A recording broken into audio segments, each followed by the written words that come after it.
בקערה מערבבים את שברי הבייגלה, פצפוצי האורז, מלח, חמאת בוטנים ושוקולד מומס.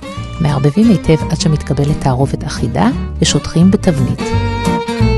מקפיאים ל10 דקות. לשכבה השנייה אנחנו משתמשים בשוקולד בלונדי או בשוקולד לבן רגיל, ממיסים אותו ומוסיפים לו את חמאת הבוטנים. מערבבים היטב, אם רוצים מוסיפים גם מלח, יוצקים מעל השכבה הראשונה ומקפיאים לעוד 10 דקות. לשכבה השלישית נכניס לקערה קטנה שוקולד מריר, שמנת מתוקה, נבשל 2 דקות במיקרוגל עד לקבלת גנש חלק ומבריק.